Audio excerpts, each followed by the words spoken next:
This is the third time recording this fucking video. So, you heard about aim training and you're interested. Well, you're in the right place, baby. Today, we'll be going through all you need to know to become a human sex machine.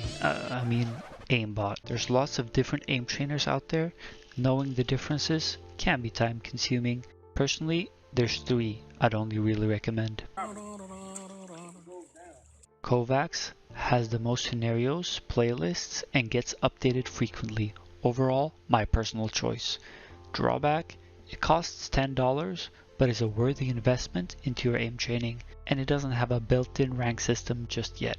Aimlab, however, is free, has some good basic scenarios, and analyzes the way you aim. Drawback, lacks scenarios and playlists. It's very basic, very bare bones. I'd only recommend this for pure beginners. Aiming.pro is however a web-based aim trainer, meaning you can just type it into the browser right now and get going. That is super lightweight, has custom scenarios and playlists. There's drawbacks, however. It does come with a 10-second ad sometimes if you don't pay for the premium. So now that you hopefully know which ones are for you, let's look into the different aspects of aiming and how they affect your aim. Static or pokeball. Here's really where you practice the basics of flicking. This is shooting stationary targets on a wall in hopes of improving your ability to hit your first couple of shots. I strongly recommend these for all playlists and all games. Creates a good foundation, especially for beginners. Pokeball is very similar. You're holding mouse 1 going from stationary target to target, focusing on not under or overshooting your shots. This really works, guys, and I'd strongly recommend this if you want to protect your virginity like myself. Click timing.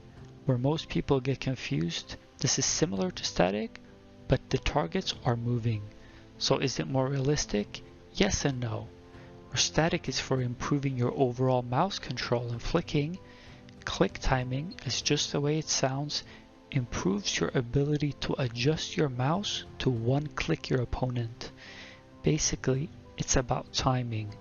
Most useful for games that have one tap ability, or if you're struggling with adjusting your aim. Smoothness, aka the daddy of tracking. This is how smoothly you can track and follow your target. Most smoothness scenarios go in a straight line, while in game they're side to side, up and down. So is it even useful?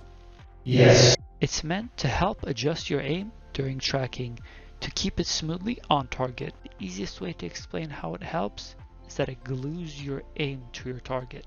So in theory, instead of hitting 6 out of 10 shots, you'll hopefully be hitting 9 out of 10 shots, since you can keep your mouse on the target better.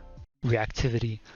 All tracking sort of blends in, but reactive is where most people get confused. Should I train smoothness or reactive? Should it be smaller or bigger targets? We'll come to that. First of all, reactivity is when your target switches directions or makes slight changes in his movement. Think similar to smoothness, but more drastic movements. This really helps, specifically in games like Apex, who are tracking based. Lastly, target switching. Here's where I differ from most people, but I will say both opinions on this. Target switching is basically holding down mouse 1 and going from moving target to target. What most people see target switching as is spraying a guy down and then switching your spray to the next guy in one smooth motion. Here's my take on this. Target switching is meant as an all-around trainer. It's all the scenarios I mentioned before in one. Where my view differs from most people is that the same way you flick to the first guy is the same way you'll flick to the second. There's no switching. It's just meant to get overall better control. So, now that you know what categories there are, here are some things to think about. In no particular order, since I can't keep a fucking thin red line. Don't fucking build bad habits. I will personally come to your house and kick your cat if you do. You see this all the time because aim training is mainly about habits. You're not improving your aim, you're building a habit. So please, if you're a beginner, don't get into the mentality of simply getting better scores thinking you're improving, when in reality, You're building up bad habits and asking yourself, why couldn't I kill that guy? Whoa, this is awesome, bro. Target acquisition. Basically here, I'd really recommend you use your eyes to focus on the target, building a solid foundation where your eyes support your aim. There are people who also eye train, but I'm far too lazy for that. Smaller or bigger targets? Which one do I know to go for? Ouais. Mais gros, mais mec, c'est quoi ça? Il y avait un cheater dans la game. Well, there's a basic concept for this. The bigger your target is, the more you should be focused on speed, and the smaller, accuracy. It's therefore important to mix and match your training playlist to include both small and big, and not just go for tracking super small or super big targets. How long should you play every day? I'd personally say anywhere between 30 minutes or ideally around 1 hour. How long should I play each scenario for? I'd personally say anywhere from 3 minutes to 5 minutes.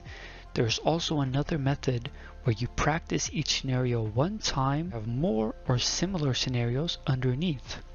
So you'll be practicing one round of flicking small, then one round of flicking medium, then flicking large, creating 3 rounds of flicking, but one at a time. The idea here is to keep things fresh. Your brain shouldn't be learning that specific scenario. Don't get too involved into the details of aim training. What settings you use or how you use it doesn't matter. Get consistent, be conscious, and think about what you're doing wrong. Record yourself playing both in-game and practicing to find out where things are going wrong. Figure out what you need to work on and do it. Do it. Yes, your mouse might matter if it's not suited for you. Yes, 60 Hz is worse than 144, but overall, if you're a good aimer, you're good. These won't make or break you. It's your time and dedication that will help you here. If you're stuck in a loop when you're not improving, try something new. Scenarios you haven't played, ways you haven't practiced, or even crosshairs you haven't tried. Ultimately, it's about your brain learning. Don't get into the same habits, or do if it works for you. So how long do I need to aim train to become good? This is so different from person to person. Some people will just pick up a mouse and be insane. Others aren't. Personally, I'd say anywhere between 200 to 400 hours in any given aim trainer. It's mainly about consistency, however. You can improve very well just by playing your game, but aim trainers after a while become ways to fine-tune your aim rather than improving your overall aim. And that's where I think most people get confused. If you already have decent aim, it won't make your aim godlike. It'll fine-tune your weaknesses and make you more consistent. Last tip to keep things fresh, benchmarking is where you rank your aim and try to hit new high scores to figure out what level your aim is at. Check out benchmarks for your specific aim trainer like Voltaic to see where your aim ranks amongst other players, and possibly where you're lacking. Links in the description, or check out the Reddit for your specific aim trainer. Now that you hopefully have all you need to know, please don't kill me in game.